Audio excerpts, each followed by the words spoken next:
entre 1500 e 1808 no Brasil foi marcada pela colonização portuguesa, caracterizado pela ausência de políticas públicas para a melhoria das condições de vida da população, sendo a administração portuguesa focada apenas na exploração econômica e no controle social. O ano era 1500, com a chegada dos portugueses. A principal preocupação da coroa foi a extração de riquezas, inicialmente com o pau-brasil e posteriormente com a cana-de-açúcar e o ouro. A ausência de políticas públicas no período colonial pode ser explicada pelo fato de que a colônia era vista como uma fonte de lucro para Portugal, sem preocupação com o desenvolvimento social da população. A maioria da população era composta por escravizados e mestiços, que viviam em condições precárias. Fatores trazidos pelos portugueses, como as epidemias, o sarampo e a varíola, foram grandes responsáveis pela redução da população indígena.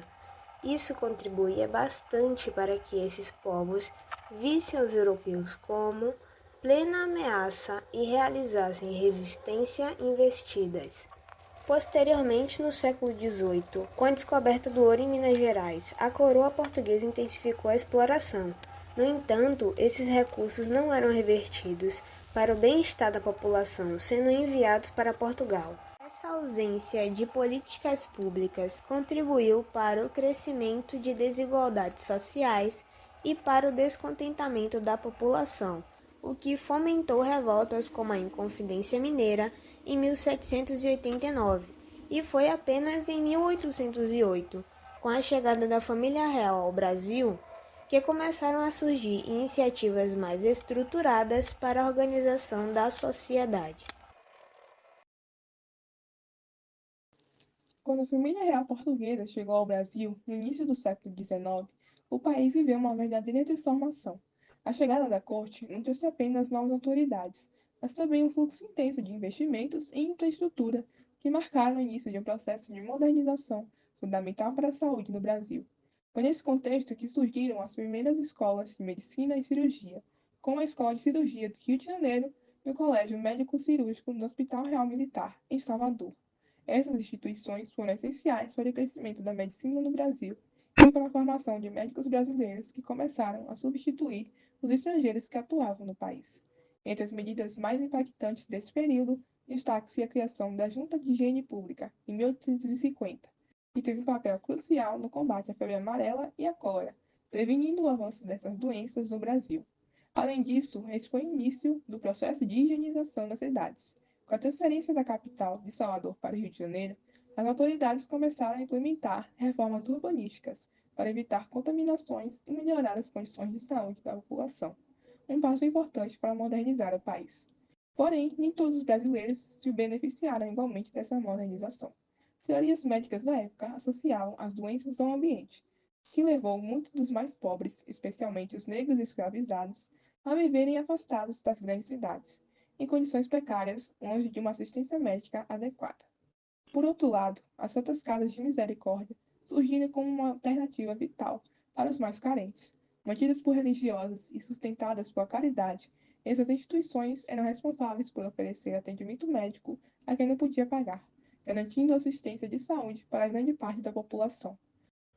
No início do século XX, surgem algumas iniciativas de organização do setor de saúde, que serão aprofundadas a partir do ano de 1930.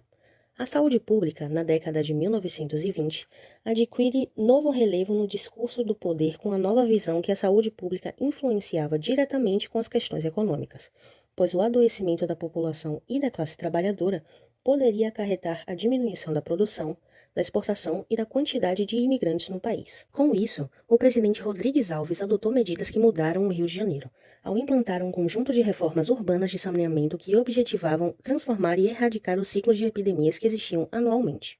Outra medida tomada pelo chefe de Estado foi convidar o sanitarista Oswaldo Cruz para conduzir a saúde pública do país e combater os ciclos epidêmicos de varíola, peste bubônica e febre amarela. Com isso, foi instituída a vacina obrigatória, o que criou grande descontentamento da população e ocasionou a revolta da vacina.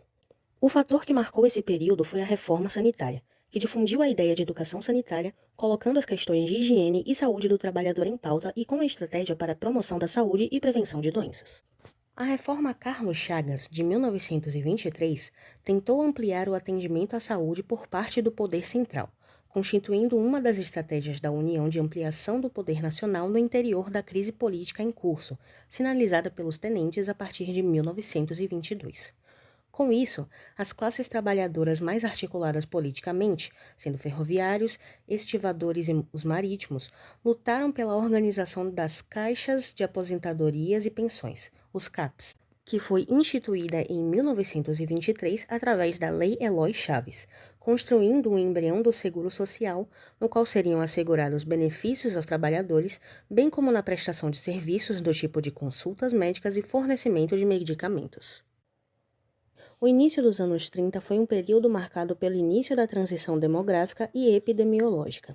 A expectativa de vida aumentou, principalmente pela redução da mortalidade de doenças infecciosas e havia prevalência de doenças da pobreza, além do surgimento de doenças crônicas, como problemas cardíacos e neoplasias, o aumento de acidentes e da violência.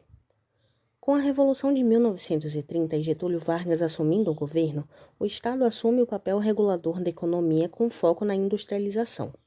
Com isso, visando a melhoria da economia nacional e com foco nas políticas sociais, foram estabelecidas algumas mudanças institucionais.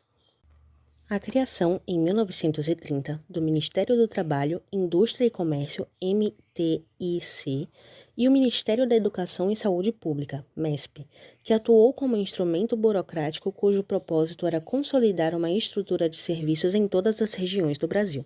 Em 1937, foram criados 12 serviços nacionais relacionados a doenças específicas e 2 novas divisões, a Divisão de Organização Sanitária e a Divisão de Organização Hospitalar. A criação do Serviço Especial de Saúde Pública, SESP, dentro do Ministério da Educação e Saúde, o Serviço Especial de Saúde Pública. Seu objetivo foi melhorar a saúde em áreas específicas do território brasileiro para otimizar a produção de matérias-primas como borracha e minérios. O governo Vargas contribuiu decisivamente para a institucionalização de diversos serviços e para a consolidação de uma estrutura não só burocrática, mas de serviços de saúde de amplo atendimento à população. Durante o final da década de 40, foi instituído o Plano SAUT, um plano para a valorização das áreas de saúde, alimentação, transporte e energia. Diante disso, as condições sanitárias do país passaram por melhorias, mas ainda assim, no perfil epidemiológico da época, havia uma prevalência das doenças infectocontagiosas. Somente em 1953 é criado oficialmente o Ministério da Saúde, que foi encarregado de cuidar das ações que tinham como foco a prevenção das doenças, enquanto a assistência às pessoas empregadas no mercado de trabalho formal era da responsabilidade do Ministério da Prevenção Social. Com isso, o modelo prioritário de saúde se configura como hospitalocêntrico, ou seja, voltado à assistência e o atendimento hospitalar, cada vez mais voltada para as especialidades médicas. Além da característica fragmentada, a saúde no Brasil ocorria de forma dual, ou seja, uma assistência para os inseridos no mercado formal de trabalho e uma prestação de serviços aos pobres e desempregados. No Brasil, durante grande parte do século XX, a saúde pública era limitada e de baixa qualidade.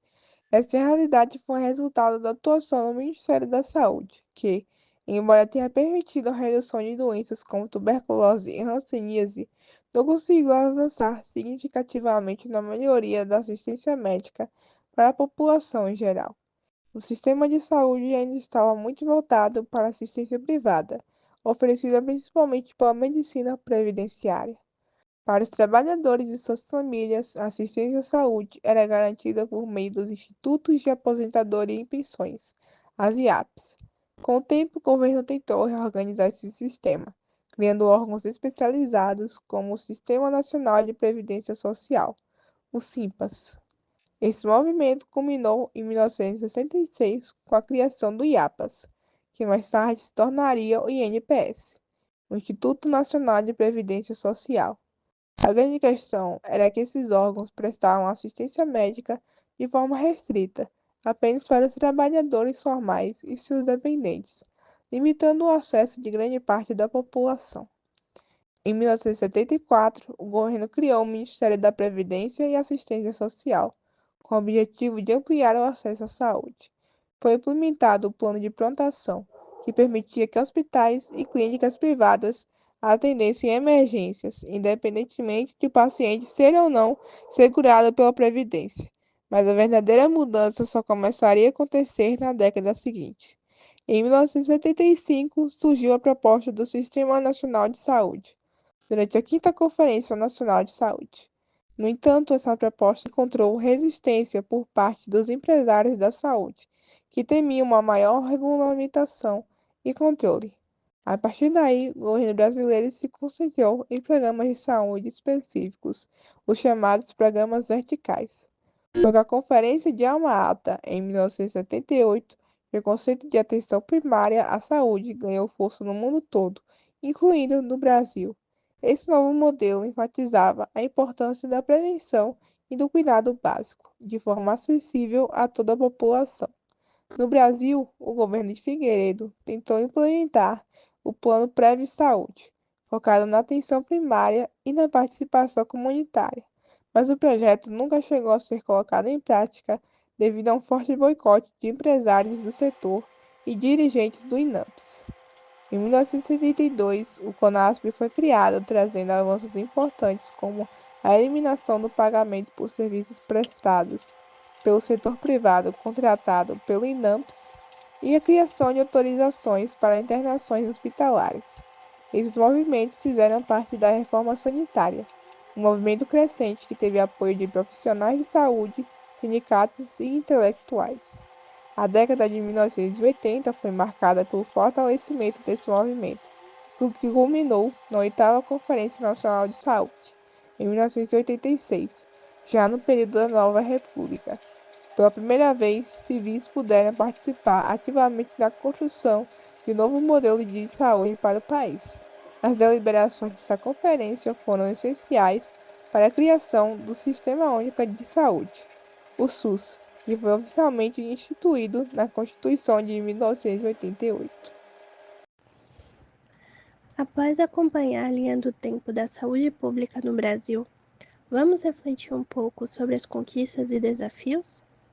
A saúde pública, infelizmente, passou e ainda passa por alguns desafios, mas também foi responsável por grandes avanços. Alguns dos desafios enfrentados são as questões apontadas por especialistas a respeito da força de trabalho, gestão do sistema e administração, além do subfinanciamento. E as conquistas?